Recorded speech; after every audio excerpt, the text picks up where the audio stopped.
बच्चों कैसे हो? अच्छे हो? मैं भी अच्छी हूँ। तो हम लोग अब पहुँच गए हैं अपने एग्ज़ाम के उस पे परीक्षा के बिल्कुल करीब। ठीक है। तो हम पुनरावृत्ति रिवीजन शुरू किए थे।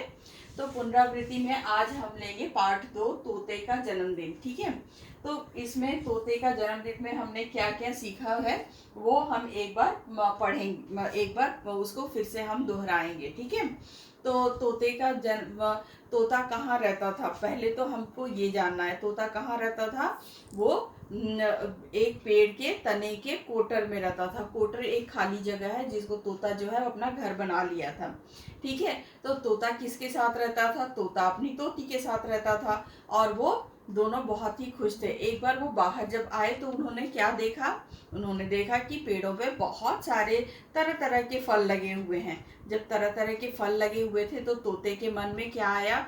उसे लगा कि उसका तो जन्मदिन आने वाला है। जब उसका जन्मदिन आने वाला है तो उसने सोचा इतने सारे फल लगे हैं और न मेरा जन्मदिन भी आने वाला है, तो फिर क्यों ना हम अपने जन्मदिन को मनाएं। ठीक है। तो उसने तोती से बोला कि इतने अच्छे फल हैं, मेरे सारे मित्र आएंगे, सभी पक्षी आएंगे और मीठे मीठे फल खाएंगे मेरे जन्मदिन पर। तो उन लोगों ने सोच लिया, मन बना लिया कि ठीक है हम जन्मदिन मनाएंगे। फिर उन्होंने सब सारे पक्षियों को बुलाया। सब बहुत ही खुश हुए और मैना और गौरैया ने बोला कि अब हम भी तुम्हारी जन्मदिन की तैयारी में तुम्हारी मदद करेंगे। ठीक है। तो मदद करने के लिए उन्होंने क्या किया, उन्होंने बोला कि हम वहाँ की जगह को साफ कर देंगे और सजा देंगे। तो ऐसे करके फिर तोता और तोती ने बहुत सारे फल इकट्ठे किए, खट्टे मीठे बहुत तरह के, अमरूद, आम, अंगूर, केले, ये सारी चीज़ें उन्होंने इकट्ठे किए। और फिर तोती ने क्या बनाया? तोते के जन्मदिन पर तोती ने क्या बनाया? तोती ने खीर बनाई। ठीक है। तो खीर बनाई। फिर सारे उनके जो पक्षी मित्र थे वो आ गए। सभी पक्षी मित्र आ गए तो उन्होंने आकर के सबसे पहले गौरैया और मैना सुबह सुबह ही आ गए। उन्होंने जगह को साफ कर दिया। साफ करने के बाद उन्होंने वहाँ उसको फूल पत्तों से सजा भी दिया।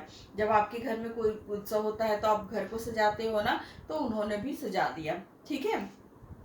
सजाने के बाद फिर तोती ने खीर बनाया। तोती ने बहुत सारे फल इकट्ठा किए। आपको पता है कि कौन कौन से फल इकट्ठा किए? अमरूद, अंगूर, के आम, ये सारे के सारे फल उन्होंने इकट्ठे किए। तो उसके बाद फिर क्या हुआ कि तो उसी पेड़ के ऊंची डाल पे कौवा रहता था। तोते ने कौवे को नहीं बुलाया। क्यों नहीं बुलाया? क्योंकि तोता कौवे को पसंद नहीं करता था। क्यों पसंद नहीं करता था? क्योंकि उसकी आवाज़ कर्कश थी। वो झगड़ता था लोगों से, झपट्टा मार करके और चीज़ें ले लेता था। तो इसलिए तोता उसे पसंद नहीं करता था। फिर कौवा जो है वो ऊपर काँव काँव कर रहा था। तोती ने पूछा तुमने कौवे को क्यों नहीं बुलाया? वो भी तो पक्षी है, वो भी हमारा मित्र बन सकता है। तो तोते ने बोला कि मैं उसको नहीं पसंद करता। क्यों नहीं पसंद करता? क्योंकि वो उसकी आवाज़ कर्कश है, वो लोगों से झपट्टे मार के चीज़ें ले लेता है और वो सबसे लड़ाई झगड़ा भी करता है। तो इसलिए मैंने नहीं बुलाया, मैं उसको नहीं बुलाऊंगा। फिर मोर ने नाच दिखाया, बुल और मैना ने ढोलक बजाया। बहुत कुछ हुआ, तोते के जन्मदिन पर होना शुरू हो गया। फिर कौवा जो है वो ऊपर से काँव काँव करके किसी के आने की सूचना दी। किसके आने की सूचना दी? बताओ। तोते को कौवे ने किसके आने की सूचना दी? बुलबुल के आने की सूचना दी। तो फिर तोती ने बोला देखो वो भी हमारी मदद कर रहा है, उसने मेहमानों के आने की खबर दी है, तो हमको बुलाना चाहिए। फिर तोता जा करके और कौवे को भी बुला के ले आया। फिर तोते ने भी बहुत सारे फल खाए, खीर खाए, सब ने मिल करके खुशियाँ मनाई और मिलजुल करके बहुत ही खुश हुए। तो इस तरह से तोते का जन्मदिन मनाया गया। तो इस कहानी से हमको क्या सीख मिलती है? कि हमें दोस्त बनना चाहिए, हमें कर्कश नहीं होना चाहिए, किसी से चीज़ें झपटनी नहीं चाहिए। हम मांग सकते हैं अच्छे से, ठीक है, लड़ना झगड़ना तो बिल्कुल भी नहीं चाहिए। ठीक है। तो ये सारी चीज़ें हमने सीखा। हमें बहुत सारे शब्द अर्थ भी पता चले, हमें वर्तनी के शब्द भी पता चले। अब हम इसमें जो है कुछ वर्तनी के शब्द हैं जो हम कठिन शब्द की तरह या नए शब्द की तरह भी उसको याद किए हैं। वो है वृक्ष है, अमरूद है, घोंसले, खट्टे, मौज, गौरैया, इकट्ठे, कर्कश, झपट्टे, झाँक कर, प्रसन्न। ठीक है, एक बार और पढ़ देती हूँ। वृक्ष, अमरूद, घोंसले, खट्टे, मौज, गौरैया, इकट्ठे, कर्कश, झपट्टे, झाँक कर, प्रसन्न। ठीक है, इसके बाद हमारा वो ऐसा क्या में हमने कोयल के बारे में जाना कि कोयल जो है वो अपने अंडे को कौवे के घोंसले में रख देती है और बिल्कुल ही एक तरह के रंग होने की वजह से कौवे को पता नहीं चलता है और वो उसको उन अंडों की देखभाल करता है।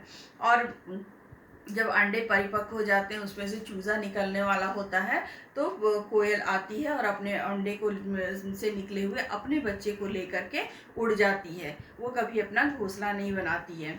ठीक है, अब उसके बाद हमने ये कहानी तो हमने पढ़ा, इसके प्रश्न उत्तर भी किए, इसके नए शब्द किए, कठिन शब्द भी किए, ये सारा कुछ हमने किया और लिखा है। ठीक है, उसके बाद फिर हमने हम जो है व्याकरण में आ जाते हैं। इस पाठ में हमने व्याकरण के दो चीज़ें सीखी हैं। एक जो है पर्यायवाची शब्द। ठीक है, एक ही समान अर्थ वाले शब्द पर्यायवाची शब्द या समानार्थी शब्द कहते हैं। पर्यायवाची शब्द को हम समानार्थी शब्द भी कहते हैं। तो एक ही तरह के, जैसे दोस्त, दोस्त का मतलब भी सखा होता है, मित्र का मतलब भी दोस्त सखा होता है, मित्र का मतलब दोस्त होता है, दोस्त का मतलब मित्र होता है, तो एक ही मतलब हो गया। तो ये वाले शब्द हमने सीखे ना, पर्यायवाची शब्द, एक समान अर्थ वाले शब्द या फिर एक समान अर्थ वाले शब्दों को हम पर्यायवाची शब्द या समानार्थी शब्द कहते हैं। और आपने बहुत सारे समानार्थी शब्द सीखे भी। आपने आओ करे में किया, फिर मेरी बारी में किया, ये सारे किए हैं ना, वो सारा आपको याद करना है, अच्छे से याद करना है। ठीक है, और उसके बाद हमने दूसरा जो व्याकरण में हमने सीखा है वो है सर्वनाम। तो सर्वनाम वो है जो जैसे कि हम है, ये है, हम हैं, मैं हैं, ये वाले शब्द जो नाम शब्द की जगह पे इस्तेमाल होने वाले शब्द हैं, उनको हम सर्वनाम शब्द कहते हैं। तो जो इसकी परिभाषा ये है कि संज्ञा के स्थान पर आने वाले शब्दों को हम सर्वनाम शब्द कहते हैं। संज्ञा के स्थान पे आने वाले शब्दों को हम सर्वनाम शब्द कहते हैं। जैसे हमारा एक वाक्य है, उसने ढोलक बजाई, तो उसने जो है वो नाम की जगह आ गया। जैसे मैना की जगह उसने आ गया, तो उसने की को हम बोलेंगे सर्वनाम शब्द। ठीक है, तो आपका जो है आओ करें साथ है आपके पुस्तक में है ना, आपकी कोर्स बुक में है। उसमें है जैसे कि वह स्कूल जाता है, तो आपने उसमें आपको गोला लगाना है सर्वनाम पे। तो वह स्कूल जाता है में आप किस पे गोला लगाओगे, वह पे लगाया हुआ है आपने, ये सारा आपने किया हुआ है। ठीक है, तो सर्वनाम को अच्छे से याद रखना कि जो संज्ञा के स्थान पे यूज होता है, जो संज्ञा के स्थान पे इस्तेमाल होता है, उन शब्दों को हम सर्वनाम शब्द कहते हैं। उसमें है हम, आप, वे लोग, वे, या उसका, तुम, आप, ये सारे शब्द जो हैं वो संज्ञा के शब्द हैं, जो कि सर्वनाम के शब्द हैं, जो कि संज्ञा की जगह इस्तेमाल होते हैं। तो संज्ञा की जगह इस्तेमाल होने वाले शब्दों को हम सर्वनाम शब्द कहते हैं। इसके बाद आपने सीखा कि निमंत्रण कार्ड कैसे बनाते हैं। आप लोगों ने बहुत सुंदर सुंदर निमंत्रण कार्ड बनाया और आपको पता है कि वो कहाँ पर क्या लिखना होता है। तो निमंत्रण कार्ड में हमने बहुत सारी चीज़ें लिखी। उसमें जैसे आपका पहले लिखा हुआ था, मेरे प्यारे तोते के जन्मदिन का समारोह, तो आपको अपने जन्मदिन का समारोह या किसी के विवाह का समारोह कुछ भी लिखना था। आपने बहुत अच्छा किया। फिर शानदार दावत ऐसे लिखना था। फिर आपको उसकी दिनांक लिखनी थी कि किस दिन आपके घर में समारोह है। ठीक है, उसके बाद आपको समय लिखना था कि कौन से समय, सुबह को है, दोपहर में या शाम को है। ठीक है, और फिर आपको जगह लिखना था कि आपके घर पे है या कहीं आप कम्युनिटी हॉल में कर रहे हो या कहीं और कर रहे हो या बाहर कर रहे हो या टेंट में कर रहे हो, ठीक है। तो ये सब लिखने के बाद आप लोगों ने उनको ये भी बोला कि ज़रूर आना चाहिए। तो आपको पता है कि निमंत्रण कार्ड कैसे बनाते हैं, ठीक है। तो ये सब चीज़ें हमने सीखी हैं। और उसके बाद ये जो है पर्यायवाची शब्द और सर्वनाम को अच्छे से पढ़िएगा। आप हर प्रश्न उत्तर, जो भी प्रश्न उत्तर मैंने आपको दिया है, लिखवाया है, उसको आप ज़रूर ध्यान से पढ़िएगा और अच्छे से एग्ज़ाम के लिए प्रिपेयर कीजिए।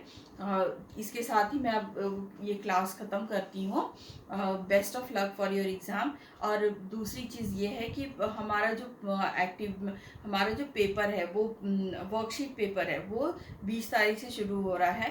एक्टिविटी वाले पेपर का डेट चेंज हो गया है, उसको बिल्कुल हमने पीछे कर दिया है। वो 25 तारीख से 25 से शुरू होगा, ठीक है, और 29 तक चलेगा। तो अब हम कुछ कारण थे जिसकी वजह से आपकी एक्टिविटी 15 तारीख से ना शुरू हो करके 14 तारीख से ना शुरू 14 तारीख से ना शुरू हो करके अब 25 तारीख से शुरू होगी, ठीक है। Good bye.